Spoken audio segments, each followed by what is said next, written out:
Shalom semua warga kerajaan. Kita bersyukur kita punya Allah yang menyatakan diri di dalam Kristus Yesus. Jadi bagi kita mengasihi Tuhan itu bukan abstrak. Seperti orang-orang yang lain yang bukan di dalam Kristus, Tuhannya tidak mau dipersekutukan, tidak mau misterius sehingga tidak bisa tahu how to love God. Tapi contoh dalam Yohanes pasal 15 digambarkan suatu hubungan yang sangat erat, di mana Kristus adalah pokok anggur yang sejati, kita adalah ranting-rantingnya, carangnya, dan buah itu ada di carang. Jangan lupa, carang tidak menghasilkan buah, carang cuma memegang buah. Karena yang penting itu adalah pokok anggur itu sendiri dan akarnya. Dan dikatakan Bapa adalah pengusahanya. Nah, pengusaha itu produser. Kita melihat di dalam ayat yang ke-9, seperti Bapa telah mengasihi aku. Ini satu rumus saudara, di mana kenapa Kristus bisa mengasihi murid-muridnya sedemikian rupa. Karena dia telah menerima kasih pada Bapa dan dia tahu dia dikasih oleh Bapa. Di dalam perintah yang terutama itu tentang mengasihi Tuhan segenap hati, segenap jiwa, segenap kekuatan, sepenuh akal budi. Dan tandanya mengasihi sesama, sama seperti mengasihi diri sendiri. Orang yang tidak bisa mengasihi dirinya sendiri, tidak menerima dirinya sendiri, bahkan tidak mengampuni dirinya sendiri, tidak mungkin melakukan perintah Tuhan ini. Sama seperti aku telah mengasihi kamu, kata Kristus, tinggallah dalam kasihku. Kita cuma suruh tinggal, kita cuma disuruh melekat, kita tidak disuruh produce. Ya, puji nama Tuhan, saudara. Sebab kasih yang dimaksudkan adalah agape. Agapao itu kata kerja, ya. Dan kita melihat di sini bagaimana Tuhan berkata, aku yang memilih kamu, bukan kamu yang memilih aku. Dan ini kuncinya. Bagaimana mengasihi Tuhan? Jikalau kamu menuruti perintahku, kamu akan tinggal dalam kasihku. Jadi menuruti perintah Tuhan seperti aku menuruti perintah Bapakku dan tinggal di dalam kasihnya. Jadi saudara yang kasih Tuhan, tanda orang mengasihi Tuhan itu taat pada perintah Tuhan. Roh apa yang sedang bekerja di dunia ini? Lawlessness. Ada pelajaran paling berbahaya dari beberapa gereja, yaitu antinomian. Ya, anti itu melawan, nomian itu nomos, hukum, ya, ketetapan, ya, peraturan. Suka berontak, saudara ya. Yang laki mau jadi perempuan, perempuan mau jadi laki, melawan daripada kodratnya Tuhan. Nah, kita lihat bagaimana Mazmur 2 itu bangsa-bangsa memberontak, bangsa-bangsa melawan Tuhan dan mengatakan perintah Tuhan adalah belenggu. No, firman Tuhan itu memerdekakan kita. Bahkan kalau Sang Putra memerdekakan kita, kita benar-benar merdeka. So, how to love God? Mengasihi Tuhan adalah mengikuti perintahnya. Bagaimana membenci Tuhan? Melawan perintahnya. Karena itu ketika bangsa-bangsa berontak, Bapa di sorga tertawa. Dia melihat bagaimana manusia mencoba melawan dia. Dan dia berkata dalam kehangatan amarahnya, aku telah melantik mengurapi rajaku di Sion, Kristus. Aku telah melantiknya dan dengarkanlah dia. Sekiranya kalau kita mau mengasihi Tuhan, sederhana sekali. Lakukan perintah Tuhan. That's the sign that you love God. God bless you warga kerajaan. Sebaliknya yang membenci Tuhan melawan perintahnya. Dalam nama Yesus, amin. Shalom. Ada sukacita, amin. Coba saya rindu melihat wajah-wajah saudara yang bersukacita di tempat ini.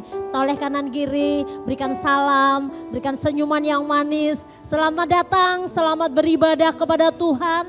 Selamat menikmati kebaikan Tuhan. Mari kita satukan hati kita. Kita berdoa. Bapa di surga, sungguh kami bersyukur Tuhan. Buat anugerah-Mu, buat kemurahan-Mu, buat kebaikan-Mu yang Tuhan masih berikan di dalam kehidupan kami. Sampai hari ini Tuhan, kami boleh ada sebagaimana kami ada. Bukan karena kuat dan gagah kami, bukan karena kehebatan kami, bukan karena kami bisa dan biasa.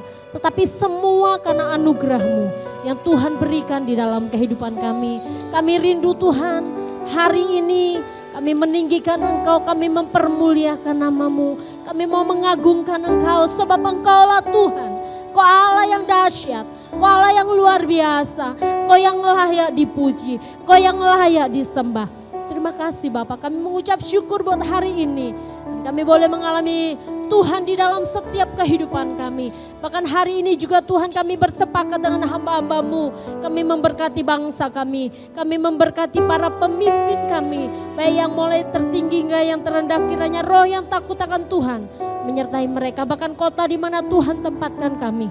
Kota Bondowoso, biarlah Tuhan yang melawat dengan kuasa-Mu. Bahkan kami berdoa untuk para pemimpin rohani kami. Tuhan berkati gembala senior kami. Tuhan berkati para penatua kami, gembala rayon kami, bahkan gembala sidang di tempat ini. Kiranya pengurapan ilahi turun atas setiap mereka. Bahkan setiap hamba-hamba Tuhan, setiap para pelayan Tuhan, bahkan setiap jemaat-Mu Tuhan. Biarlah hari ini kami boleh mengalami perjumpaan dengan Tuhan. Hari ini kami boleh mengalami kuasa Tuhan dinyatakan di dalam setiap kehidupan kami. Terima kasih Bapa. Kami dedikasikan hidup kami bagi kerajaan-Mu. Datanglah kerajaan-Mu. Jadilah kehendak-Mu di tempat ini seperti di surga. Di dalam nama Tuhan Yesus Kristus. Haleluya. Amin. Terima kasih Tuhan. Haleluya. Kami bersyukur.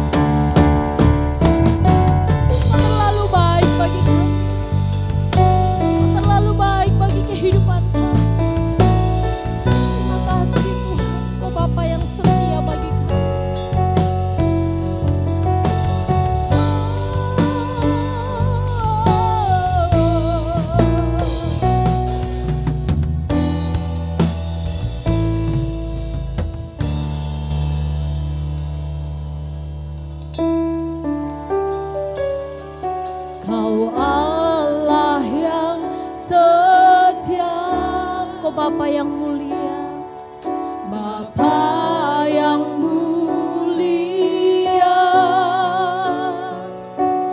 kasih-Mu besar Tuhan, Kau pulihkan hidupku, Kaulah harapanku, hidupku dalam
mau menyembah-Mu Tuhan. Kami mau meninggikan Engkau Tuhan. Kami mau bermazmur bagimu, sebab Engkau baik, sebab Engkau dahsyat Tuhan. Haleluya. Dengan apa kan ku balas segala kebaikan-Mu,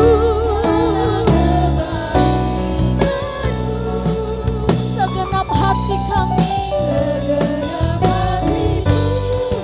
menyembah-Mu Yesus. Ku bersyukur padamu, jangan apakan ku balas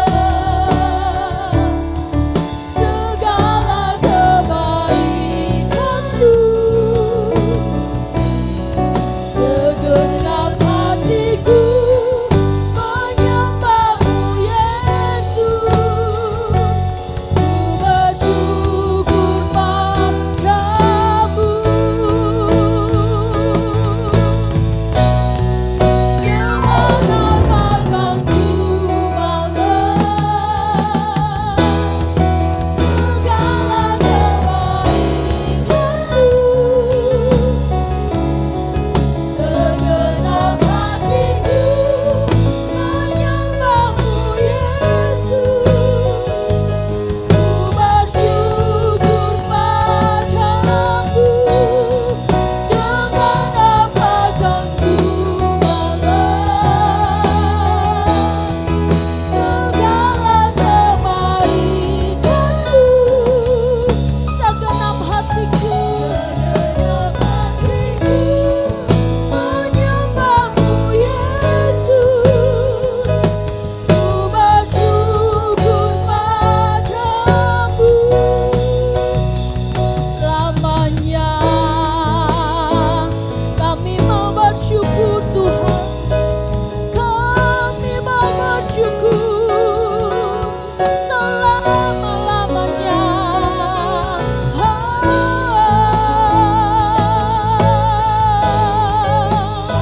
Kau baik Tuhan, Kau teramat baik. Kami memuji-Mu, kami menyembah-Mu Tuhan. Haleluya. Kau dahsyat Tuhan, Kau dahsyat Tuhan, Kau dahsyat Tuhan. Selama-lamanya kami bersyukur, kami bersyukur, kami memuji-Mu Tuhan.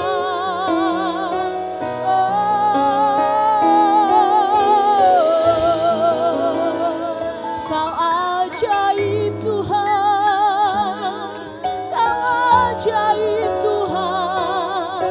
Tiada yang seperti-Mu Tuhan, tiada yang seperti-Mu, yang layak ditinggikan, yang layak disembah. Haleluya.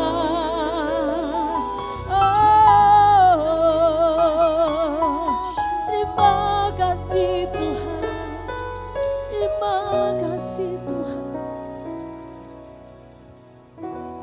Ku nyanyi Hosana bagi Raja kami, bagi Rajaku yang duduk di tahta.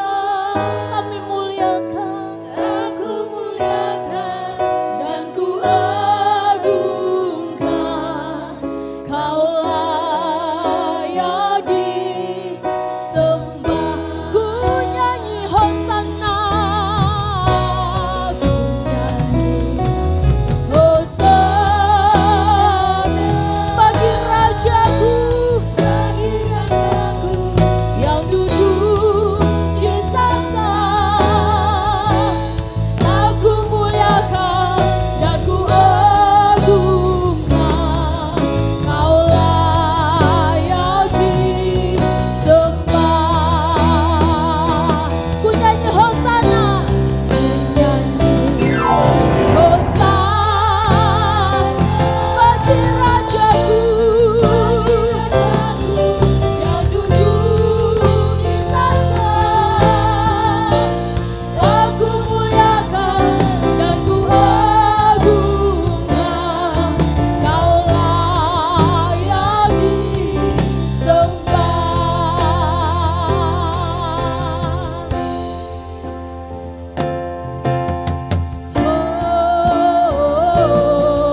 yang layak diagungkan tinggi. Kami siap memuji Engkau dalam nama Tuhan Yesus. Yang siap memuji Tuhan sama-sama katakan amin. Berapa banyak saudara percaya Allah kita hebat?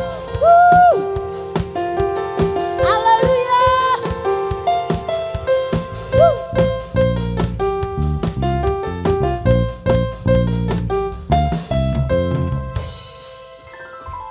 Kau yang hidup di dalamku, menjadikanku lebih dari pemenang. Seluruh